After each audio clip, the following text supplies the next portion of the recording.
Assalamualaikum warahmatullahi wabarakatuh. Perkenalkan, nama saya Muhammad Iqbal B dengan NIM 22650034 dari kelas A. Tujuan saya membuat video ini untuk memenuhi syarat mata kuliah keamanan komputer. Dan yang saya akan bahas itu tugas pertama, keamanan komputer, yaitu mereview materi. Materi pertama, baik langsung saja.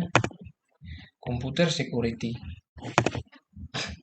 Keamanan komputer, mengapa dibutuhkan?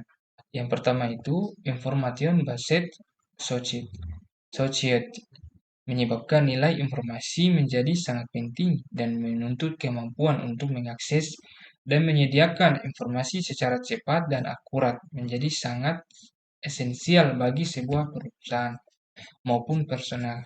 Yang kedua itu infrastruktur jaringan komputer seperti LAN dan internet memungkinkan untuk menyediakan informasi secara cepat, sekaligus membuka potensi adanya lubang keamanan dalam kurung security hole. Prinsip dasar keamanan komputer yang pertama, confidentiality, berarti menjaga kerahasiaan informasi dengan melakukan pembatasan hak akses seseorang, yang paling umum dengan menggunakan enkripsi.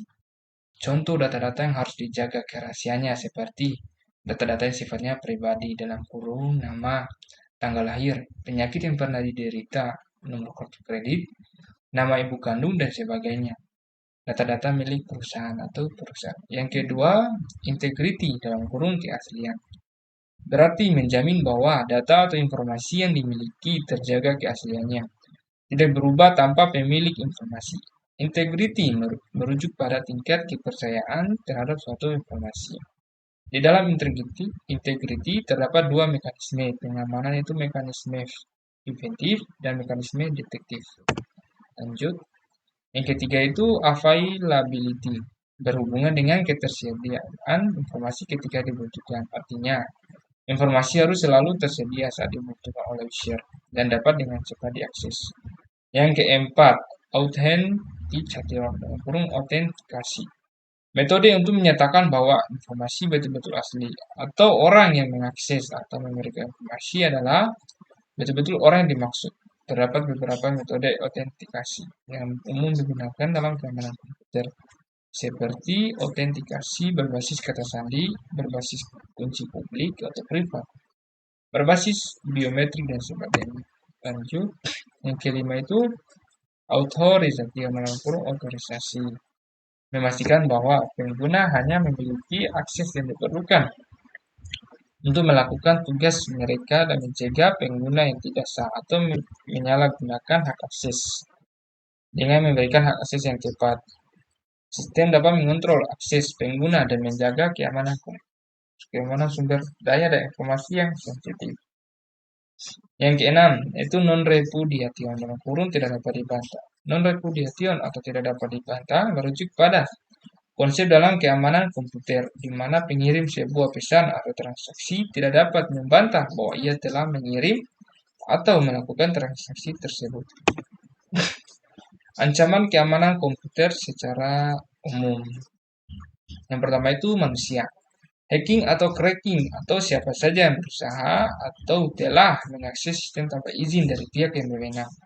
Tujuannya bisa untuk melakukan pencurian data atau informasi atau perusakan, memasukkan program ilegal seperti virus, worm, kurung, malicious software, dan kemampuan user yang terbatas dalam menggunakan dan memelihara sistem serta rendahnya kesadaran akan keamanan sistem. Yang kedua itu hardware failure. Tidak stabilnya suplai listrik dalam jangka waktu panjang sehingga mengakibatkan kerusakan pada perangkat. Terjadinya korsleting listrik yang dapat mengakibatkan terhentinya proses sistem atau bahkan kerusakan sistem. Ketiga, segala macam bentuk gangguan fisik yang berdampak langsung maupun tidak langsung terhadap perangkat. Yang ketiga, software failure. Yang pertama itu adanya kesalahan pada sistem operasi. Yang kedua, adanya kesalahan saat mengupdate program. Yang ketiga, uji coba program yang tidak memadai sehingga menyisakan error pada perangkat guna. Keempat, alam merupakan Ancaman yang tidak bisa dicegah seperti banjir, gempa bumi, kebakaran, dan sebagainya.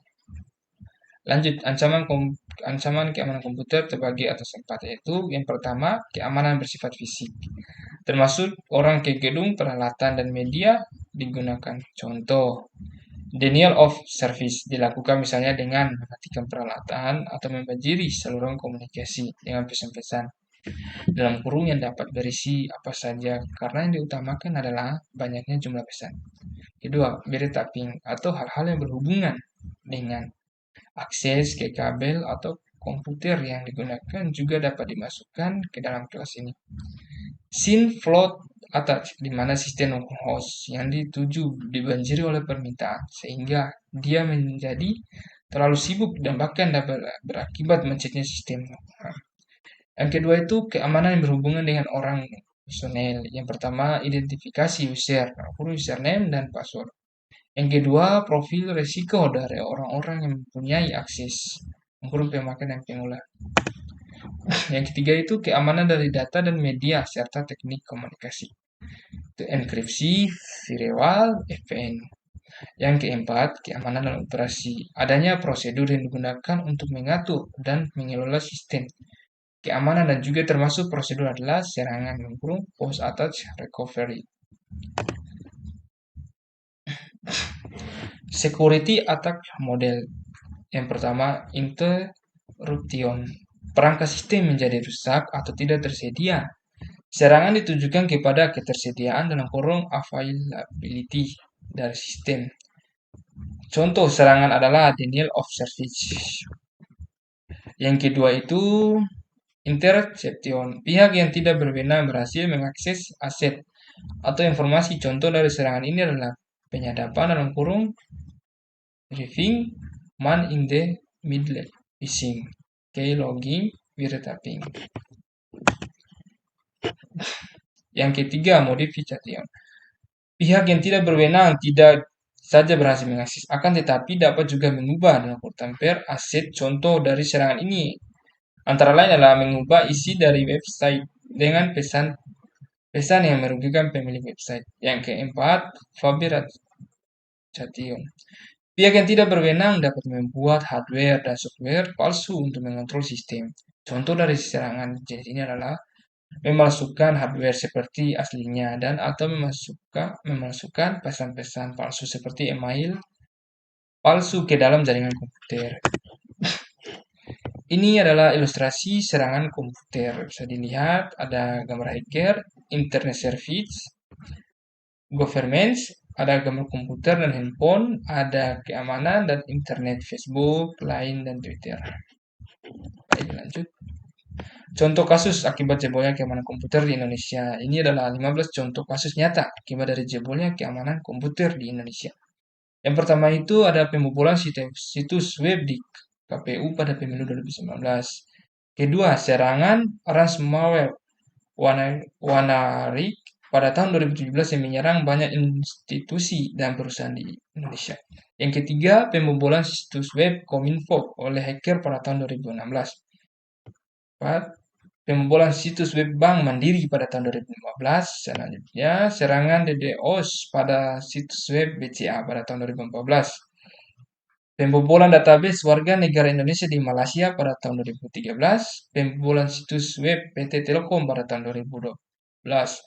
Pembobolan situs web Universitas Gadjah Mada pada tahun 2011. Serangan DDoS pada situs web pemerintah Indonesia pada tahun 2010. Serangan Trojan Stuxnet pada instalasi nuklir Bushehr di Iran yang melibatkan perusahaan Indonesia pada tahun 2010. Serangan hacker ke situs web Mabes Polri pada tahun 2009.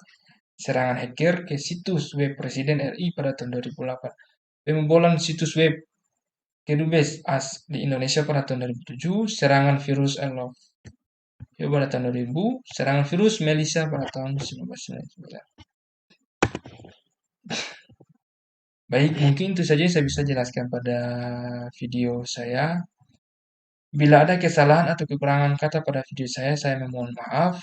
Wabillahi taufiq walhidayah. Wassalamualaikum warahmatullahi wabarakatuh.